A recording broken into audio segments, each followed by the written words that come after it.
लोगों के ज़हन में एक सवाल तो आ रहा होगा कि आर्किटेक्ट हैं, ये किस टॉपिक को लेके बैठे हुए हैं।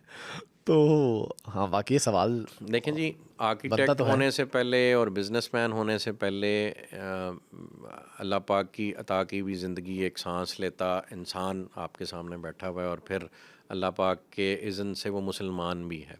ठीक है, तो हर वो फ़र्द जो सोसाइटी का हिस्सा है, अगर वो अफेक्ट होता है उस सोसाइटी में जो निज़ाम इम्प्लीमेंटेड है उससे, तो उसको ये हक़ हासिल है और बाहैसियत मुसलमान उस पे ये फ़र्ज़ है, वो दावा कैरियर है, वो खलीफा मुकर्रर किया गया है अल्लाह पाक की तरफ से रूए ज़मीन पे, तो उसने हक़ की गोयाई करनी है, उसने वो गुफ्तगू करनी है। गुनाह हर किसी से होते हैं, हमसे भी होते हैं, लेकिन इसका मतलब ये नहीं है कि हक़ की गोयाई को बंदा तर्क कर दे। तो जो अल्लाह पाक ने हक़ कायम किया और अगर उसकी तालीम आपको आपके बुज़ुर्गों ने दी है, तो आप पे फ़र्ज़ है कि वो आप गुफ्तगू सोसाइटी में, मुआशरे में करें, और गुफ्तगू करने से ही तब्दीलियाँ आती हैं। तो वो गुफ्तगू हर किसी पे फ़र्ज़ है। और जिस वक़्त इस्लामी निज़ाम की एब्सेंस में उलमा की इस पे जो शरई हुक्म जो उन्होंने डिफ़ाइन किया है, वो है कि ये फ़र्ज़ ऐन का दर्जा इख्तियार कर जाता है।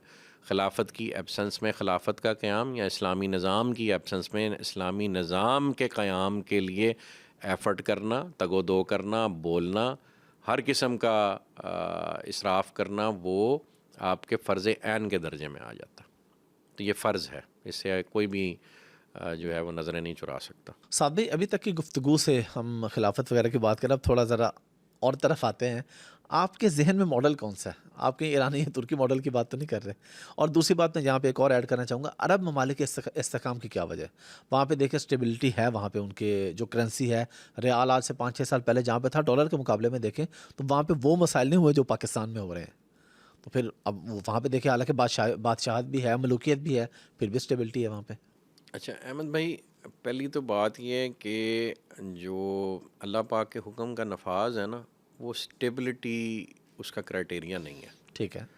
अगर अल्लाह पाक का हुक्म है ना कि आपने भूखे रहना है, तो रोज़े की हालत में आप भूखे रहते हैं, वरना आम इंस्टिक्चुअल अंदाज में उसको सोचा जाए तो वो कहीं से भी भूखा रहना, प्यासा रहना, वो जो इंस्टिंक्ट्स हैं वो उसको जस्टिफाई नहीं करती।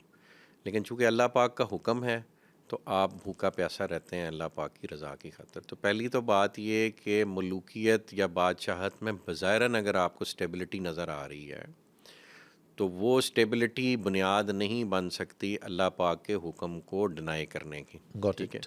वो स्टेबिलिटी आर्ज़ी भी हो सकती है, या वो स्टेबिलिटी कॉस्मेटिक भी हो सकती है। ठीक तो है। आपको और मुझे नज़र आ रही है ना, मीडिया पे नज़र आ रही है, जिन अरब ममालिक में से चंद को हम सक्सेसफुल समझ रहे हैं, या दुबई जैसी स्टेट्स की हम एग्ज़ाम्पल दे रहे हैं, तो वहाँ के जो इल्ज़ हैं वो और मुझे और आपको पता है कि वहाँ पे जो अरब ममालिक में, या अब ख़ुसूसन जो ग्लोरीफाई हो रहे हैं, या दुबई जैसी स्टेट्स हैं, इवन तो सऊदीया में ये प्रैक्टिस शुरू हो गई है। तो अव्वल सऊदीया में उस लेवल की ग्लोरी नहीं है जिस लेवल की दुबई में एग्जिस्ट करती है। और दुबई में जो उनकी सोसाइटी की इलनेस है, जो वहाँ पे पार्टीज़ हो रही हैं और सोसाइटी में ख़ानदानी स्ट्रक्चर को तबाह करने के लिए जो बीज बोए जा रहे हैं, उसको आप डिफेंड नहीं कर सकते ना। तो यानी उसकी इल साइड किसी ना किसी सूरत में है, जो अल्टीमेटली आपके सामने आके खड़ी हो जाएगी। जो दुबई की प्रैक्टिसेस हैं, अगर उन प्रैक्टिसेस को आप प्रमोट करने लग पड़ें, तो आपका सारा फैमिली स्ट्रक्चर जो है वो तबाह बर्बाद हो जाएगा, आपका एटिकेट्स का स्ट्रक्चर तबाह बर्बाद हो जाएगा। तो you can't rely on it. अगर टेम्परेरीली आपको वहाँ रिलीफ नज़र आ रही है, तो उसका मतलब ये नहीं है कि वो अल्टीमेट रिलीफ भी है। तो पहली तो बात है कि अल्लाह का हुक्म मानने के लिए स्टेबिलिटी शर्त नहीं है, वो अल्लाह का हुक्म है, वो आपने इम्प्लीमेंट करना है, भले आपको भूखे प्यासे रह के करना पड़े। ठीक है। अच्छा, फिर जो स्टेबिलिटी आपको नज़र आ रही है, वो स्टेबिलिटी नज़र आ रही है उस एस्पेक्ट की वजह से जो दीन हक एक अमीर को देता है, और वो है सिंगल यूनिट कमांड। हुँ। यानी उन अरब ममालिक में जिनकी हम एग्जांपल्स दे रहे हैं या उसको डिस्कस कर रहे हैं, उसमें सिंगल यूनिट कमांड है कि जो अमीर हुक्म देता है, जो बादशाह हुक्म देता है, जो सुल्तान हुक्म देता है, वो नाफिज हो जाता है। फिर उसमें इल क्या है कि उस सुल्तान की सिलेक्शन की रिलायंस मासेस पे नहीं है। तो जहाँ बाय लक अच्छा हुक्मरान आ गया, वहाँ स्टेबिलिटी आपको ज़्यादा नज़र आती ठीक है। है। जहाँ बाय लक अच्छा हुक्मरान नहीं आया वहाँ फिर आपको ज़माने में ख़राबियाँ भी नज़र आती हैं। तो वो एक रिस्की सा स्ट्रक्चर है और जो आप उसके इफ़ेक्ट्स देख रहे हैं वो टेम्परेरी हैं ना, तो उनको आप टोटलिटी में नहीं देख सकते या उनका एंड रिज़ल्ट नहीं देख सकते या लाइफ आफ्टर डेथ को आप डिनाई नहीं कर सकते। बिल्कुल। अगर बज़ाहिरन जो है आप की रस्सी दराज कर दी गई है और आप उसको स्टेबिलिटी समझते रहें और आखिरत आपकी जो है वो कॉम्प्रोमाइज़्ड हो जाए, तो वो बहैसियत मुसलमान और हमारे बिलीफ सिस्टम नहीं, वो हकीकत है। आखिरत एक हकीकत है, मेरा आपका बिलीफ नहीं है। मेरा आपका बिलीफ हो तो वो ऐसे है, हम कहेंगे तुसी मैं बिलीव करने, वो होना कोई नहीं, ठीक है, वो एग्जिस्ट करता बिल्कुल है, करता है। वो होना है, बिल्कुल होना ठीक है। है, तो उसको तो आप कॉम्प्रोमाइज़ नहीं कर सकते। तो इसको स्टेबिलिटी कोई मेयार नहीं है। और जहाँ मैंने आपको अर्ज़ किया कि नज़र आ रही है कोई इफेक्टिवनेस, तो वो सिंगल यूनिट कमांड है ठीक कि है। वो अच्छा डिसीजन है या बुरा डिसीजन है, वो अमीर वक्त लेता है, वो बादशाह लेता है, वो शाम को इम्प्लीमेंट हो जाता है। वो अब अगर एजुकेटेड है, बाय लक अच्छा बंदा आ गया, तो उसके रिजल्ट अच्छे आ रहे हैं। ईरानी मॉडल या तुर्की मॉडल जो मैं आपसे पूछ रहा था शुरू में, कि आप तुर्की तो ने तो उसकी जी बात तो अभी नहीं कर कोई रहे? ऐसा मॉडल डेवलप नहीं किया जिसको हम कहें कि जी बहुत कोई फॉलो आइडियल करें मॉडल है। उसको। वो ख़ुद अभी एक इर्तिका के अमल से गुज़र रहे हैं, फॉर्मेशन में हैं। मिन हैसुल कौम उन्होंने किधर को जाना है, चूँकि पहले 100 साल उनको एक और डायरेक्शन में जो है कमाल अतातुर्क ने धकेला और वो बिल्कुल एंटी इस्लामिक थाट प्रोसेस था। वहाँ पे नमाज इवन जो है वो अरबी में पढ़ने को ममनू कर दिया गया, अज़ानों को ममनू कर दिया गया। तो वो कौम अभी उस पैराडॉक्स से निकल रही है, उस कैफियत से निकल रही है जिस कैफियत में उनको रखा गया। तो उसको आप आइडियलाइज़ नहीं कर सकते, वो इन प्रोसेस हैं। हाँ, ये है कि उन्होंने इंडिविजुअल्स को या एक सर्टन इंडिविजुअल को जिसकी ज़ाहरी जो हैयत है वो अच्छी है, उसको उन्होंने हुक्मरान सेलेक्ट किया हुआ है मैसेज ने, और वो उसको खैर की तरफ ले जाने की कोशिश कर रहा है, लेकिन स्लो प्रोसेस है। ईरान में फिर निस्बतन एक ईरानियन, मतलब आप रीसेंट हिस्ट्री के इनकलाबात देखें तो एक ईरानियन इनकलाब ही है जिसका सर्वाइवल बाकियों से ज़्यादा है और अब तक उनका सिस्टम या निज़ाम हुकूमत चल रहा है, तो वो भी रिलेटिवली स्टेबल है। अल्टीमेट सक्सेस वो भी इसलिए नहीं अचीव कर पाए कि उन्होंने सिर्फ उसको अपने बाउंड्रीज़ के अंदर महदूद किया हुआ। तो जो इस्लामी खिलाफत है वो पूरे आलम के लिए है, उसने पूरे दुनिया के मुसलमानों को अपने साथ कनेक्ट करना है।